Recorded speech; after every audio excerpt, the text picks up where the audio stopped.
जीवन में एक बात याद रखना, कभी कोई मेहमान आपके द्वार पर आ जाए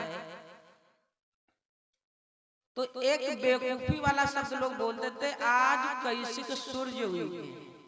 एक तो ये भाषा ना बोलो।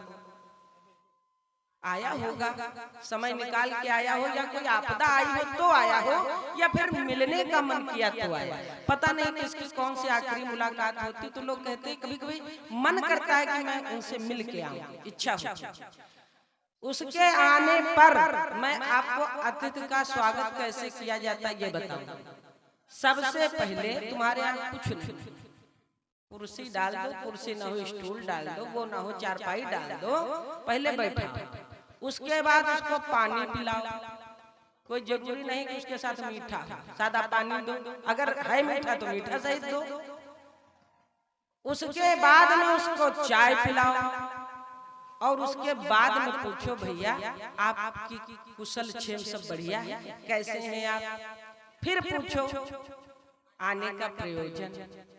जब आप आपकी कुशल पूछेंगे तो आपको एक मूल मंत्र बता रहे हैं कि जब किसी के आने के बाद आप उसका स्वागत करते हैं अपने दरवाजे पर, तो वो जितनी दूरी से आया है चल करके, उसका सारा जो श्रम है वो मिट जाता है, उसका पुण्य आपको मिलता है।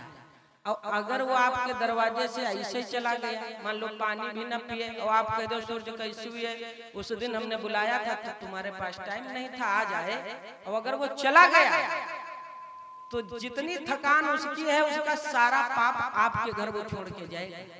तो इसलिए कभी किसी के साथ ये व्यवहार ना करें कि आज किधर से सूर्य हुए, ये सब शब्दों का चयन नहीं करना चाहिए। क्यों? इस फिर ज्ञान कितना सुनो, बेकार है ना। कहा है किसी संत ने कि जो खोटे कर्म मानव के, जो खोटे कर्म मानव के, तो भजन गाने से क्या होगा। जो खोटे कर्म मानव के, भजन गाने से क्या होगा।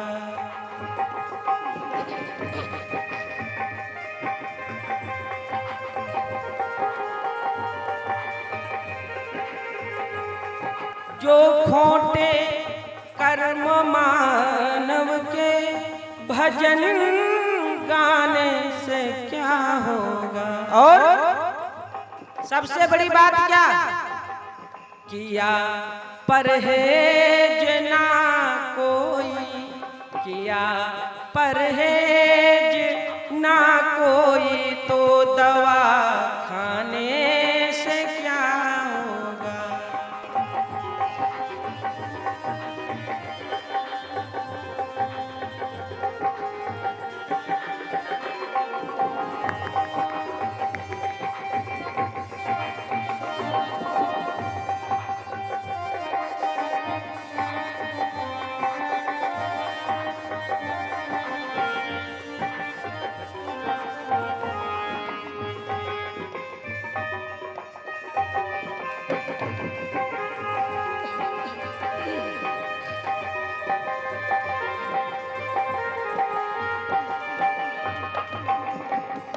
कहते हैं डॉक्टर साहब कहते हैं भैया हमारी ये मर्ज जो है वो जड़ से खत्म हो जाएगी, लेकिन भैया परहेज करना पड़ेगा।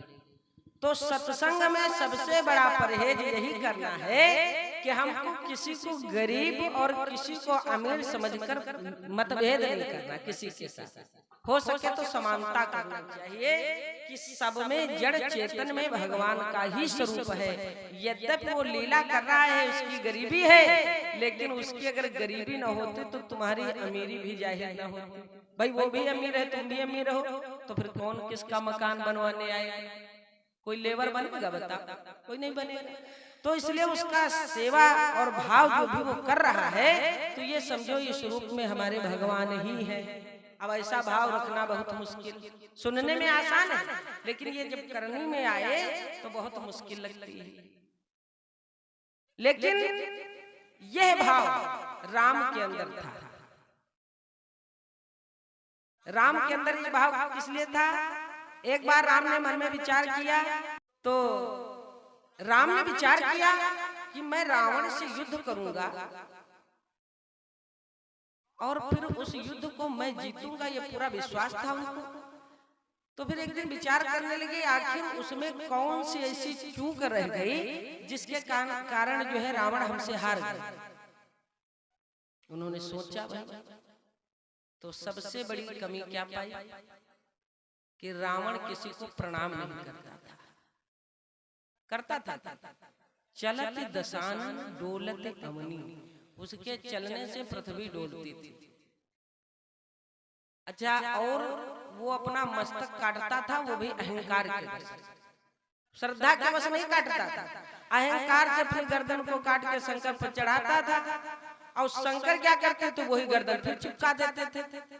तो 9 बार ऐसा किया,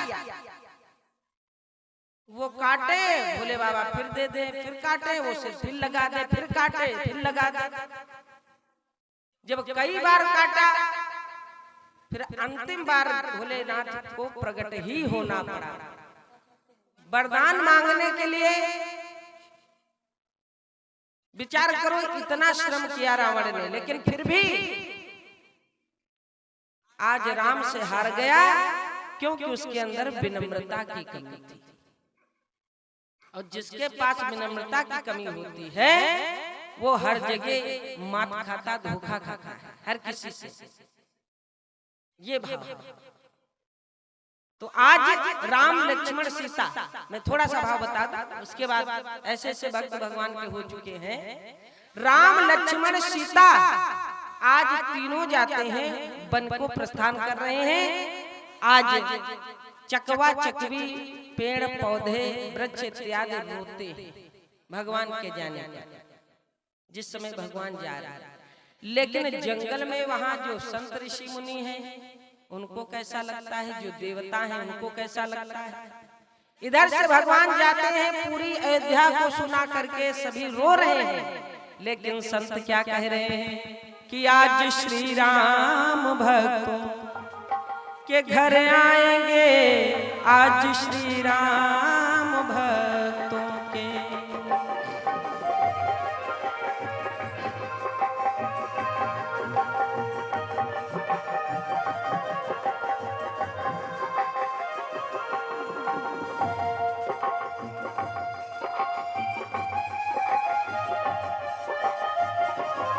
आज श्री राम भक्तों के घर आएंगे, आज श्री राम भक्तों के घर आएंगे। और जिनके खाली है दामन वो भर जाएंगे, जिनके खाली है दामन।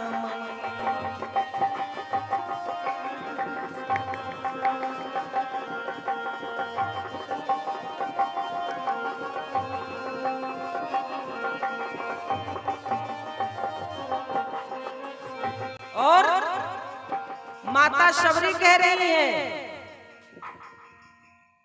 उनको जीवन का परिचय बताऊंगी मैं, प्रभु को जीवन का परिचय बताऊंगी मैं। उनको रो रो के दुखड़ा सुनाऊंगी मैं, प्रभु को रो रो के दुखड़ा।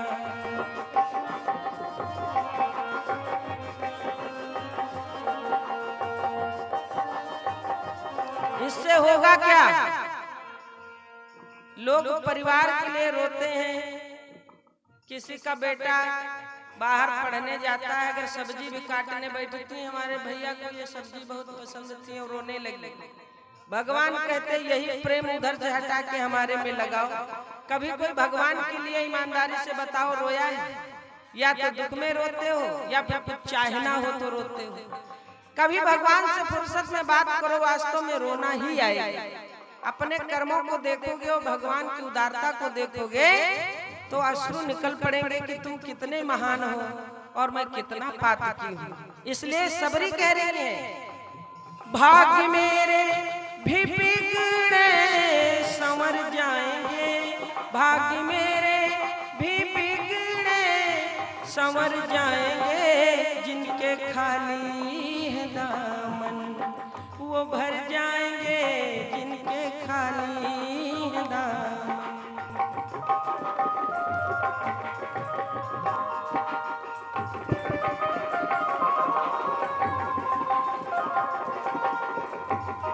और ये बात सबको पता है कि सबरी रोज फूलों को बिछाती थी, इसलिए फूल पाती से घर को सजाऊंगी मैं, फूल पाती से घर को सजाऊंगी मैं, उनके आने पे आंचल बिछाऊंगी मैं, प्रभु के आने पे आंचल बिछाऊंगी मैं, उनके आने पे आंचल।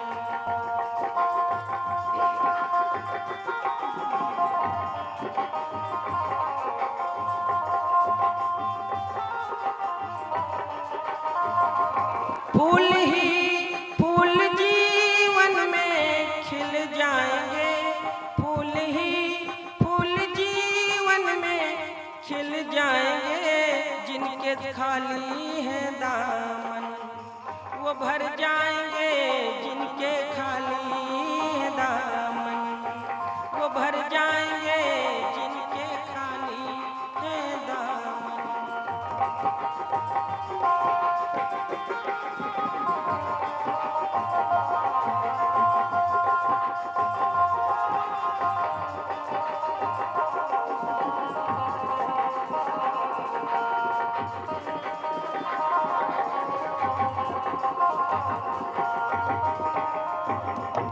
बोले राजा रामचंद्र भगवान की। आज राघवेंद्र सरकार प्रभु श्री राम मां सीता के समेत भाई लक्ष्मण के सहित वन गमन कर गए। तमसा नदी पर सब भगवान के पीछे पीछे गए थे, ये कथा सबको पता है। अच्छा, भगवान राम चुपके से चले गए थे, ये भी सबको पता है। तमसा नदी पे भगवान राम और उनके साथ जितने उनके प्रेमी जन गए थे वो सब सो गए थे और भगवान चुपके से निकल गए। क्या ये संभव है कि भक्त को भगवान चाहे और भगवान भक्त को चाहे तो भगवान भक्त से अपना दामन छुड़ा सकते? भाई भगवान तो भक्तों के पीछे पीछे रहते हैं। कबीरदास जी ने कहा पीछे लागे हर फिरे, कहा तो कबीर कबीर, आगे आगे कबीर भाग रहे, पीछे पीछे उनके भक्त भाग रहे। और तो और भगवान भोलेनाथ इतना प्रसन्न हो गए थे कि वो चोर घंटा चुरा रहा था और चोरी करके भागा, और भागने से उसने शिवलिंग के ऊपर अपने दोनों चरण रखा घंटा खोलने के लिए, तो वो तुरंत प्रकट हो गया कि अरे सब बेलपत्री फूल पाती चढ़ाते थे तो खुद के चढ़ाई थी।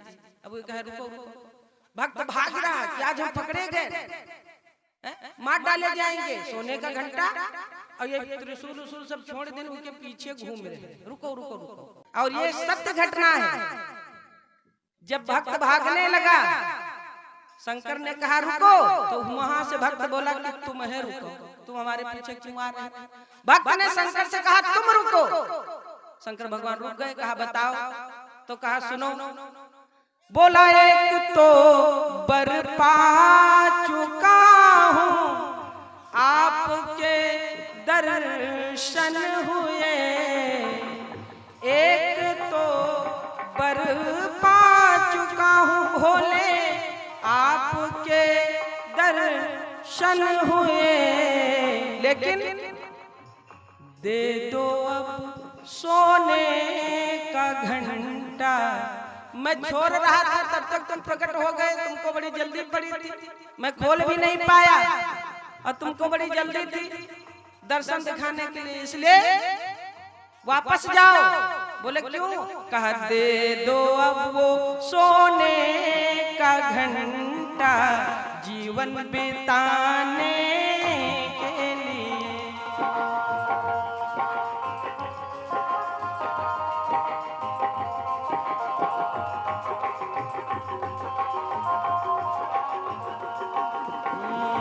भक्त एक शिव का चला, शिव को मनाने के लिए।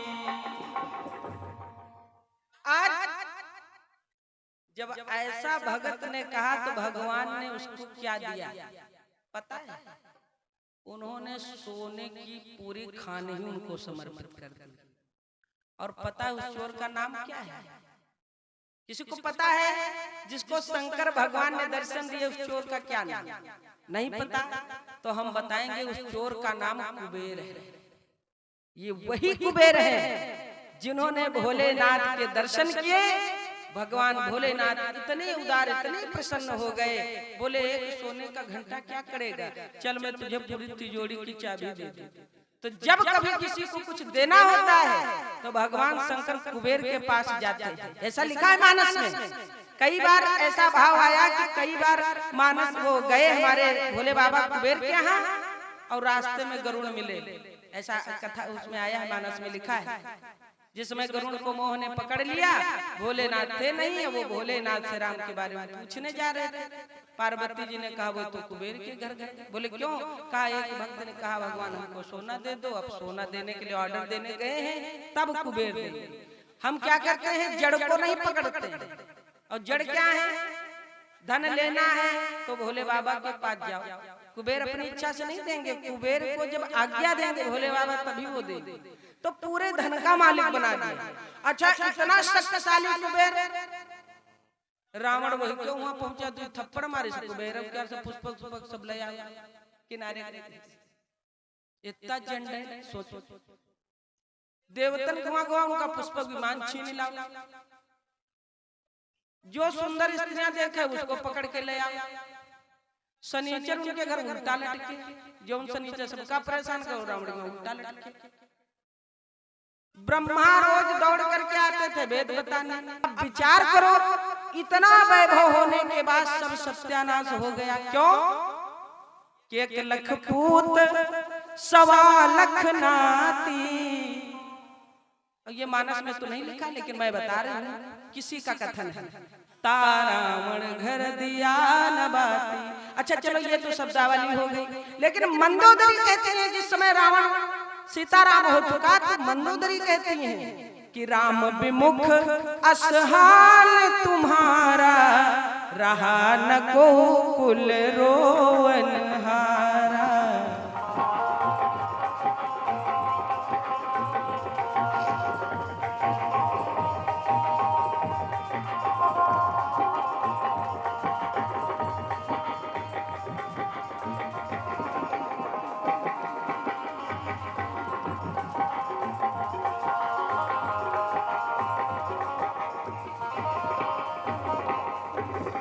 चलो वो तो कोरी कल्पना हो गई, किसी ने कह दिया भाई 1 लाख 1.25 लाख आते थे, उसके घर कोई नहीं। लेकिन मंदोदरी ने इस बात का प्रमाण दिया कि राम विमुख असहाल तुम्हारा, रहा न को कुल रोवन।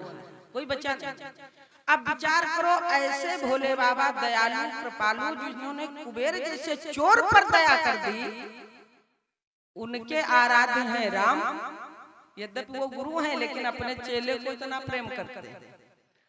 राम शंकर में है, शंकर राम में है, इन दोनों को समझना मुश्किल है। तो जब गुरु इतना उदार हो सकता है तो उसका शिष्य को भी उतना उदार होना चाहिए।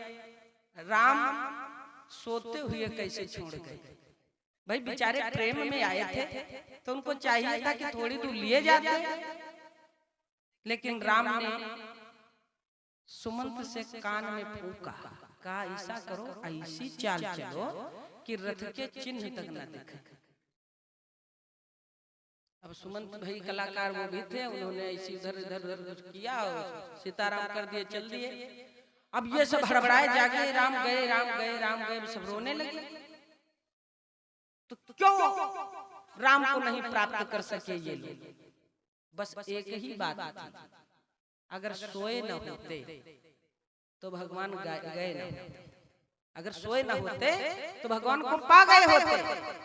आज साधु संत महात्मा हमको तुमको इसीलिए जगा रहे हैं कि गफलत में कहीं सो मत जाना, अगर सो दिया तो परमात्मा को खो दिया। परमात्मा को खोना क्या है? सावधानी हटी दुर्घटना घटी। जैसे ही आपने भगवान से ध्यान हटाया, जगत में जगदीश को नहीं देखा, समझ लो कोई अपराध बन गया। इसीलिए संत कहते हैं, और हम लोग भी सो रहे हैं। कैसे? बाबा ने लिखा कि मोह निशा सब सोवन हारा, देख ही स्वप्न अनेक प्रकार।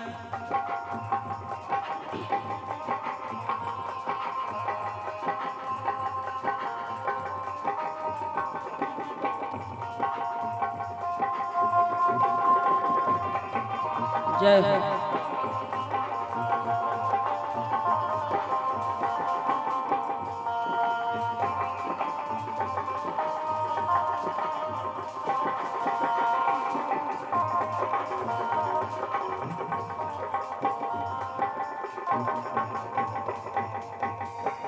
कहा मोह की निशा रूपी रात्रि में हम आप सब सो रहे। ये न समझना कि जो जगा रहा है उससे गफलत नहीं होती, धोखा और गलतियां सभी से होती हैं।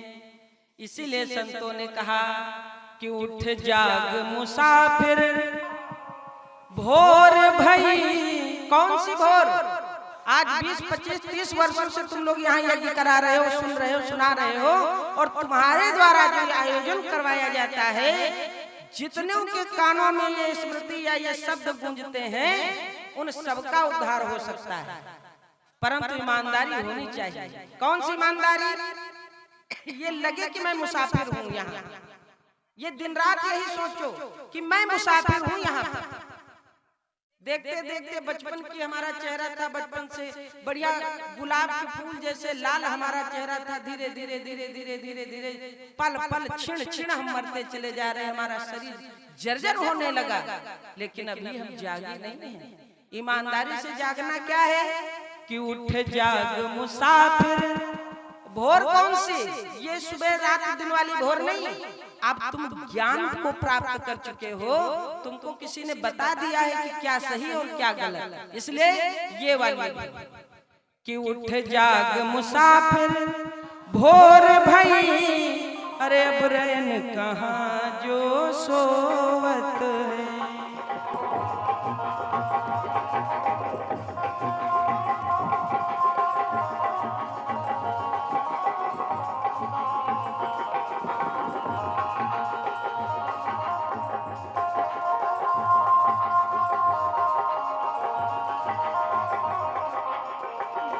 जो सोवत है वो खोवत है। सो गए, भगवान को खो दिया, इसलिए जो सोवत है वो खोवत है, जो जागत है सो पावत है।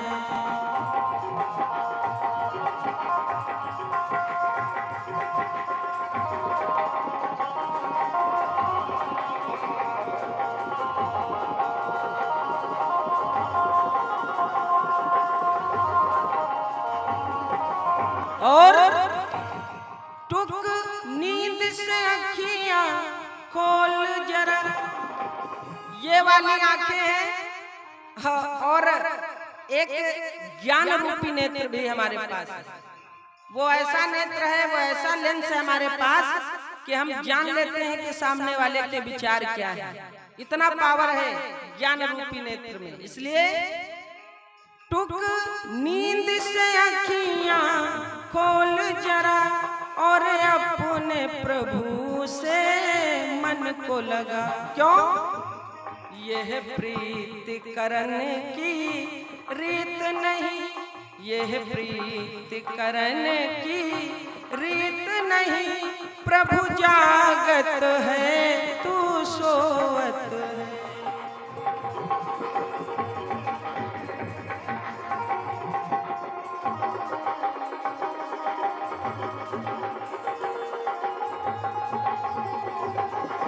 जय हो।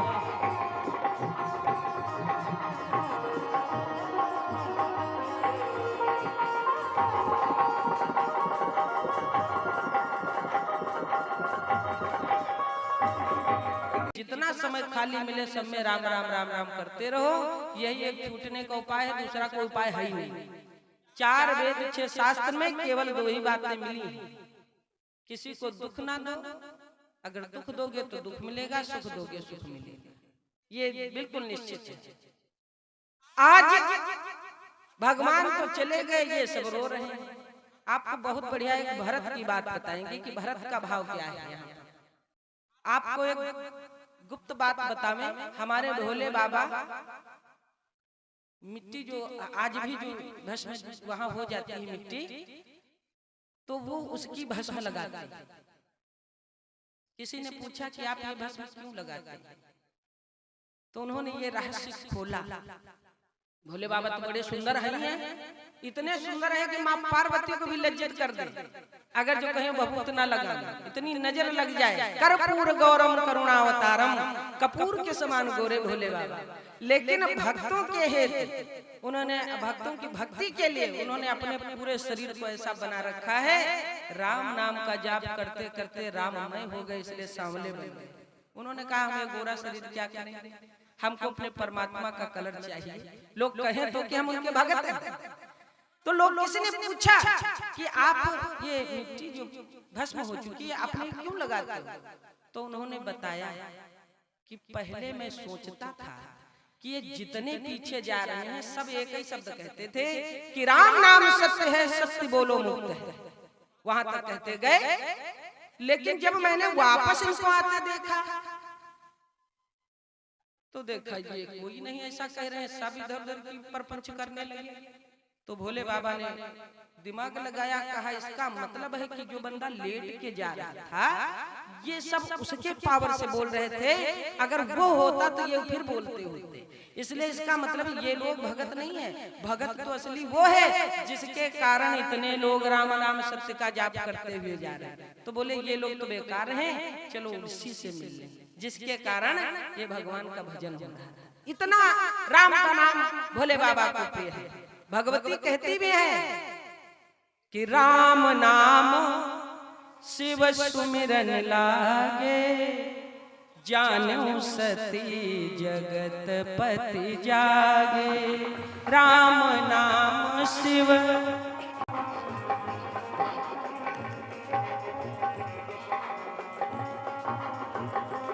बताइए, ऐसे भक्त वत्सल हमारे राघवेंद्र सरकार प्रभु श्री राम अपने भक्तों को कैसे छोड़ सकते हैं, कुछ तो गलती की है।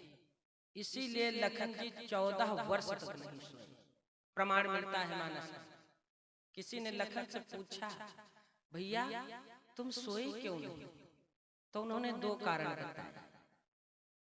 पहला कारण ये बताया अगर मैं सो जाऊंगा कहीं स्वप्न में मैंने माँ कैकेयी का दोष देख लिया तो हमारी मैया ने कहा है कि सपने हो कभी कैकेयी को बुरा मत कहना, क्योंकि कैकेयी का कोई दोष नहीं। हो सकता स्वप्न में हमको क्रोध आ जाए, हम कैकेयी को बुरा भला कहने लगे। ये बात निषाद को लक्ष्मण जी ने बताई। दूसरी बात कहा कि तमसा नदी की हमें पूरी तरह स्मृति है। वो बेचारे 2 मिनट सोए, ये निकल नहीं, तो सोचने लगे कि मैं बन से इनके बन जाने के लिए इनके साथ में आया हूँ, कहीं ऐसा ना हो कि हमसे सोने की चूक हो जाए और ये हमको भी छोड़ दे। इसलिए मैं 14 वर्ष तक नहीं सोऊंगा। कुछ मिलता है किसी भी भाव से, कुछ न कुछ मिलता अवश्य। तो वो रोते तड़पते वापस आए। जिस समय भरत जी को बुलावा गया, अब मीरा की कथा आपको कल सुनाएंगे। जिस समय भरत जी को बुलाया गया, जरा भाई का भाव देखिए। भरत जी ने संकल्प किया कि मैं राम से मिलने जाऊंगा और उनको वापस लाऊंगा। मिलने जाने से पहले अब आप कल्पना कीजिए, चौपाई तो आपने कई बार सुनी होगी, कई बार आपने चौपाई सुनी कि भरत जी ने कहा कि मैं सिर के बल जाऊं, लेकिन ये कोई नहीं बता सकता है कि भरत ने संकल्प क्यों किया कि मैं सिर के बल जाऊंगा। कब? जिस समय उन्होंने निषाद राज से वार्तालाप की, तो निषाद राज ने कहा कि यही वो स्थान है जिस पत्तों पर राजनंदिनी जानकी और प्रभु राघवेंद्र सरकार प्रभु श्री राम और भैया लखन यहीं पर जागते रहे, वो दोनों इसी पर सोए थे। भरत जी ने जब ये उस स्थान को देखा तो मानो अश्रुओं की धारा बहने लगी भरत जी की, और अपने आप को धिक्कारने लगे कि अभागे भरत, आज तू पूरे इस कारण का अपयश जो है तू ओढ़ करके बैठा है, तू कैसे अपने भाई को मुख दिखाएगा। मानो काफी उनको उनके हृदय में दर्द होने लगा, विचार करने लगे कि मैं अपने भैया को मुख कैसे दिखाऊंगा, और धिक्कारने लगे विधाता को कि विधाता ने सब कुछ अच्छा दिया, लेकिन माँ जो थी वो राम विरोधी थी, और ऐसी माँ के कोख से मुझे ही जन्म लेना था। कितना बड़भागी लक्ष्मण है जो उनके साथ में गया।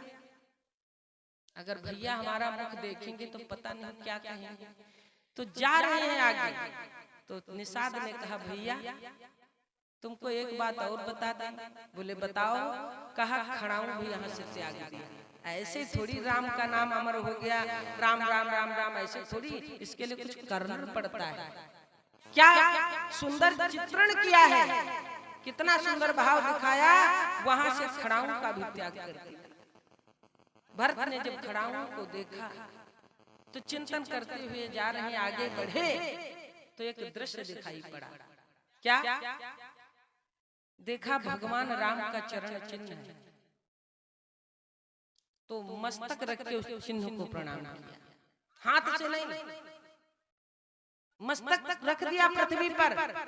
फिर आगे जब बढ़े तो देखा सीता का चरण चिन्ह, फिर उस पर झुके। क्यों? क्योंकि जो पग चिन्ह राम के दाएं, सो पग चिन्ह सिया के बाएं।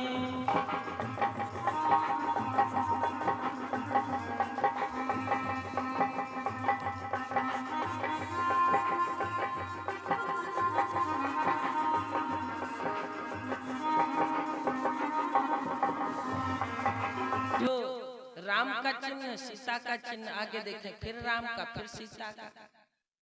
तुरंत संकल्प किया भरत ने, बाबा को चौपाई लिखनी पड़ी। भाई ये तो सबने सुना कि भरत ने कहा, लेकिन भरत ने क्यों कहा? क्योंकि बार बार उनको सर रखना पड़ता था, इसलिए वहीं पर भरत ने ये भाव प्रकट किया कि अब मुझे पैरों से चलना तो उचित नहीं, हमको कैसे जाना चाहिए?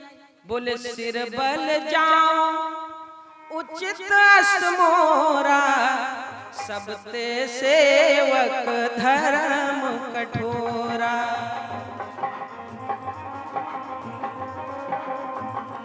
हाँ सिर बल जाओ उचित असमोरा, सिर बल जाओ उचित असमोरा, सबते सेवक धर्म कठोरा।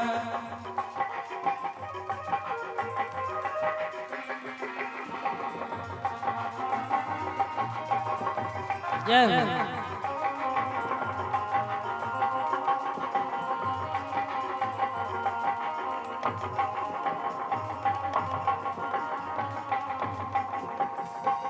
राम के चिन्ह इसलिए नहीं मिटे क्योंकि सीता उनके पैरों को बराती हुई चल रही है, और सीता राम के चिन्ह इसलिए नहीं मिटे क्योंकि लक्ष्मण जी महाराज हैं, वो उन पैरों को बराते हुए चल रहे हैं। कोई एक दूसरे के पैरों पर नहीं चल रहा, क्योंकि राम का अनुसरण सीता कर रही है, इसलिए सोचती हमारे पूज्य हम उनके पैरों पर अपना पैर न रखें, और सीता राम के चरण चिन्हों को अलग करते हुए हमारे लखन जी चल रहे हैं। लखन जी मानो परिक्रमा करते हुए चल रहे हैं, क्योंकि राम और सीता के दोनों के पैरों के चिन्ह पर लक्ष्मण जी न चल के किनारे से चल रहे हैं, इसलिए लखन के चरण वहां पर नहीं है। इसीलिए वो दोनों चरणों को देख करके भरत जी कहने लगे वैसे उचित तो ऐसा है कि मैं सिर के बल प्रभु से मिलने जाऊं। मैं अपराधी तो इतना बड़ा हूं, लेकिन क्या करूं, सिर के बल चला नहीं जाता है। वहीं से उन्होंने भी चरण पादुकाओं का त्याग कर दिया और नंगे पैर चल दिए भरत। अब विचार उनका देखिए कितना बढ़िया चिंतन है। भरत जी जब जाने लगे तो सोचने लगे कि जब मैं अचानक भैया के सामने जाऊंगा तो भाई मन में क्या सोचेंगे, ऐसा न हो कहीं हमको त्याग दे। और ये ऐसा कहते हुए रोते हुए भरत जी जा रहे हैं कि अगर भाई ने हमको कहीं त्याग दिया तो क्या मैं जीवित वापस अयोध्या में आ सकूंगा? तब तक उनको चरण पादुकाओं की याद आई। कहा अगर राम ने, हमारे भैया ने हमको त्याग दिया तो मैंने चरण पादुकाओं का, उनकी पनही का सहारा ले लिया। चरण पादुकाओं को पैरों में जो पहनी जाती है उनको पनही कहा जाता है। तो कहा मैं उनका सहारा ले लूंगा। किसी ने कहा क्यों? कहा क्योंकि वो त्यागी गई और जो त्यागा गया है वो त्यागे जाने का दर्द समझता है, इसलिए हमको वो जरूर अपना लेंगे। कहते नहीं दुखी व्यक्ति ही दुखी का दर्द समझ सकता है। तो लखन वो भरत जी विचार करते हैं कि उनको राम ने त्याग दिया, वो वहीं पड़ी है, रो रही है। ठीक उसी प्रकार से अगर कहीं भैया ने हमको त्याग दिया तो मैं उन पादुकाओं की शरण में चला जाऊंगा। ये पनही का और रास्ते में ऐसा सोचते विचारते भरत जी जिस समय गए तो लक्ष्मण को लगा कि आए हैं यहाँ से भी हम लोगों को भगाने। तो लक्ष्मण जी वहां भी क्रोध का अपने संचार करने लगे, भैया भरत आ रहा है चक्रवर्ती सेना को लेकर के और मैं एक ही बाण में सीताराम कर दूंगा।